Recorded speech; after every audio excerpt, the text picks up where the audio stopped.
Welcome to Telugu thoughts and fact channel. ఈరోజు మీకు ఒక మంచి కథ చెప్తాను. ఒక అడవిలో ఒక నక్క, జింక తమ జాతి వైరం మరిచి ఎంతో స్నేహంగా ఉండేవి. ఒకరికి కష్టం వస్తే మరొకరు ఆదుకోవడం, దొరికిన ఆహారాన్ని అందరూ పంచుకొని తినడం చేస్తుండేవి. చెట్టా పట్టాలు వేసుకుని అడవంతా తిరుగుతూ ఉండేవి. ఒకనాడు ఒక గండు చీమ ఆ దారిన పోతూ వీటి స్నేహం చూసి ముచ్చటపడింది. మీ ఇద్దరి స్నేహం చూస్తుంటే నాకు చాలా సంతోషంగా ఉంది. జాతి వైరం మరిచి మీరు సంచరిస్తున్న తీరు నాకు చాలా సంతోషంగా అనిపించింది. నేను కూడా మీతో స్నేహం చేయాలనుకుంటున్నాను. నన్ను మీ జట్టులో చేర్చుకోండి అని చీమ అడిగింది.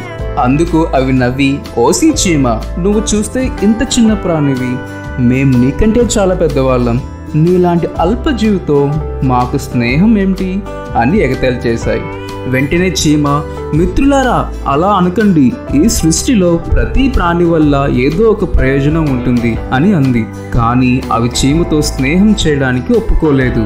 అయినా చీమ మాత్రం వదలకుండా అవి ఉన్న ప్రాంతంలోనే తిరుగుతూ ఉంది. ఒకనాడు ఒక వేటగాడు అడవిలో వేటకు వచ్చాడు. నక్క, జింక అతని కంటపడ్డాయి. వేటగాడు వాటికి బాణం గురిపెట్టాడు.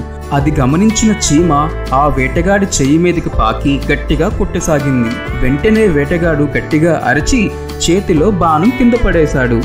ఇది చూసిన నక్క, జింక చీమ చేసిన ఉపకారానికి ఎంతో సంతోషించి చీమను తమ జట్టులోకి చేర్చుకుని ఆ రోజు నుండి చీమతో ఎంతో స్నేహంగా ఉండసాగాయి.